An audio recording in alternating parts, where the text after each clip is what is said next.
Number 4. I think Philly's got the best roster in the league. Lead the NFL in yardage differential, 7-0 when A.J. Brown plays. Their defense over the last 6 weeks has given up less than 2 touchdowns. Nick Sirianni, to me, has stepped back and let his coordinators coordinate, and that's when he's at his best. I do think their roster, they're the best roster in terms of rising young stars, stars in their prime, and old stars, where I think Detroit doesn't have as many veteran stars. They're mostly younger going into their prime, but I have Philadelphia at 4. 3. And the final 3 teams are the only teams I think can win the Super Bowl. Kansas. All right, let's talk about this. The Philadelphia Eagles. It's funny. Colin can't make up his mind about the Eagles. This is not me calling Colin out at all. He's, very pro Philadelphia, but like we can see and everyone can obviously change their mind, but this was from like a month ago, right? Eagles equals mess. This is on his own podcast. Eagles fans should panic about Jalen Hurts and Nick Sirianni. And then if we kind of go through it, he's finished. Nick Sirianni has no chance to remain Philadelphia Eagles head coach. And then if we keep going, where are we? Again, I guess he takes a little bit of a break about them. Sirianni, stay or go. Colin tells Philadelphia Eagles how to handle Nick Sirianni. Like it just kind of continues going. And then most recently, he had a video where it literally said Philadelphia Eagles. Oh, no. Okay. I missed it. I am a boomer. Look at me, man. I'm already a 73-year-old man. Jalen Hurts and Philadelphia Eagles have the best roster in the NFL. So yeah, Colin just can't make up his mind. I remember when they lost to the Falcons, he was like, everyone calm down, Philly fans, stop panicking. You're a great team, right? Like that was a game that you should have won. You should be undefeated right now. Everyone relax.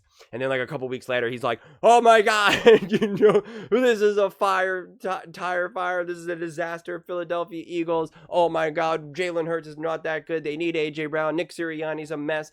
Kellen Moore's not that good. Fangio's not that good. What are they doing? Right? It was just an absolute like all out like sound the alarm. And now here they are, right? Top team in the NFL, top 4.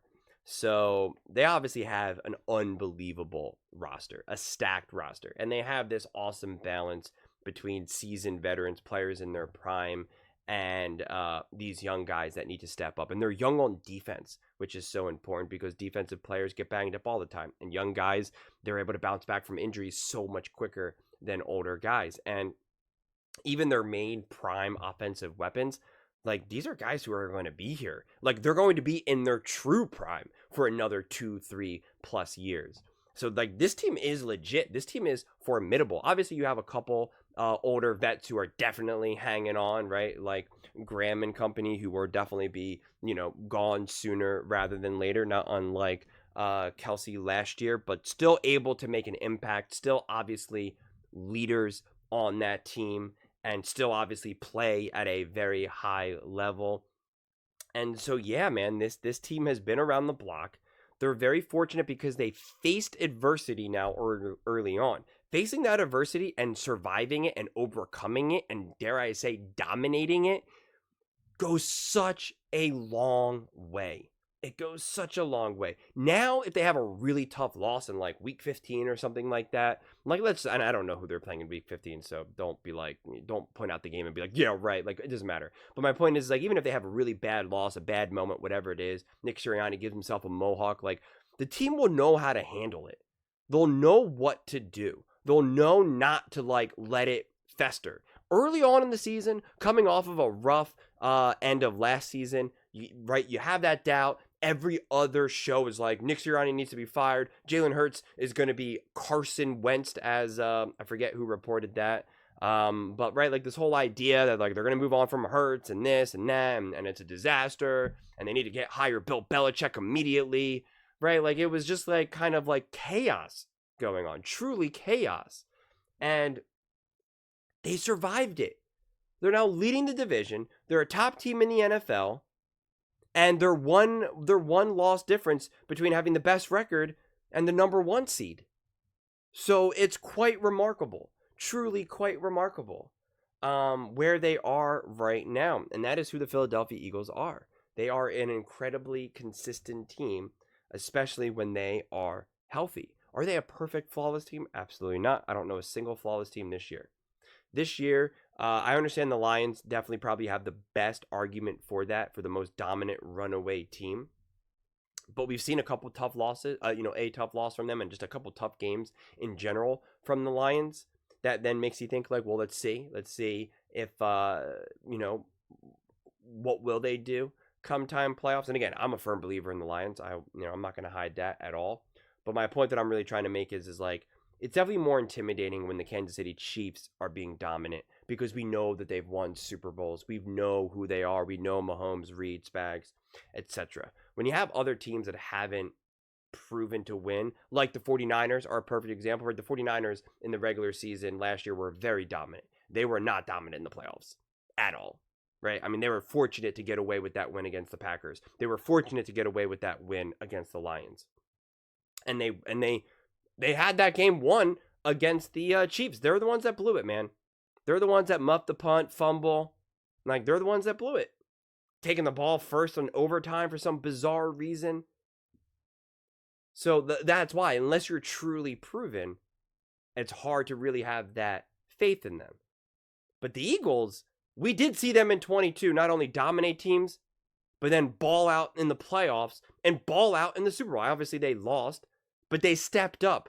They did not come up small in the playoffs. You could make the argument that the 49ers came up small. And that was and the Eagles played a better Kansas City Chiefs team at that point in the Super Bowl. So that's what you're also going to be relying on. And the intense experience of Fangio and that defense, the seasoned veterans, a couple of them who have actually won a Super Bowl, because that's also the difference. This team actually does have the core of it, like either Super Bowl appearances or Super Bowl wins. And it's within this team. That's the one takeaway of Jared Goff. Jared Goff went to the Super Bowl, but at this point it was like, I mean, my gosh, what was it? Like nearly a decade ago. And it was with a completely different team. It was in like essentially like a different era of football with a different core. It's not his guys. So it's a lot different. This Eagles team, like, they got Devontae. They got Dallas. They got Hurts. They got AJ. They got Lane Johnson. Right? They got the guys. So many of these guys, they know what it's like to go every single step in the playoffs. They know how to overcome adversity. They know what it's like to be at the top, and they know what it's like to be downright embarrassed. Embarrassed. So they've been there. They have the experience, and it clearly shows. That resiliency shows, and it's very iconic and very fitting for a team like the Philadelphia Eagles, right? Obviously being from Philly. Brotherly love, underdogs, they love it. They absolutely love it. They feed off it, wearing the dog masks and all that type of stuff. And now you have these younger guys that are just really, really stepping up, right? They're taking the baton. And it's great to see. It's great to see. They're a team where if they can lock in home field advantage, I think that will go an incredibly long way. I recently watched a podcast. I think it was with Long. I forget who it was, and I don't know who they were interviewing, but it was someone from the Minnesota Vikings. And he was like, we really thought we were going to win that game. And then during like warm-ups and stuff like that, like we hear and see the crowd of the Philadelphia Eagles and those fans, and we were just like, whoa, right? And it's just like, it was a very honest, very honest, like explanation of what the Minnesota Vikings were feeling that year. And obviously that was a long time ago, so you can't just live in the past, but that is what the home field advantage and the fan base brings to Philly. Also, typically, which is also nice in Philly, and you're not going to necessarily have this with Detroit because of domes and stuff like that, and a couple of the other teams like Minnesota, or really only the real risk of this would be Green Bay. I'm trying to think of any other quick teams off the top of my head, but the benefit of also playing at home in Philly is like, yeah, in the playoffs it could be pretty cold and stuff like that, but typically you're not getting like insane weather like you're gonna get like in KC or Buffalo. You're not gonna get an insane blizzard. Like, it would be really rare for you to get like an insane weather storm like that, or have it being like 15 below. Like, it's gonna probably be cold and tough. I mean, it could be warm, honestly, but it's one of those things where like at least you get to watch like a real football game and you'll be able to take advantage of AJ Brown, of Devontae, of Saquon, of Hurts. Like, you'll be able to take advantage of what makes them special. So, and combine that with the fan base. So I think them being able to lock down the number 1 seed will also be really important. I made a similar argument about that, about the Pittsburgh Steelers. I think it would go a long way, because the Lions don't have that experience. They do not have the experience that the Eagles have. And so if they have to go to Philly and play at the Link, that'll be a real home field advantage. It'll be a true home field advantage. Now, I think the Eagles can still go on the road and win. I do believe that as well, because they actually have the experience. Like I said, they've been to the Super Bowl. But I think home field advantage would go a very long way with Philly. And obviously, you know, we're still a long way from that, but it's obviously right there for the taking. So the Philadelphia Eagles also have a pretty, you know, a little bit easier of a schedule down the stretch. A couple tough games, obviously, but for the most part, all very winnable games. And so I'm definitely excited to see how they continue to progress, how they continue to grow, and what they continue to look like week to week to week.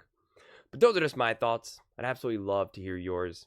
What do you guys all think about the Philadelphia Eagles being top 4 now, according to Colin, in the NFL?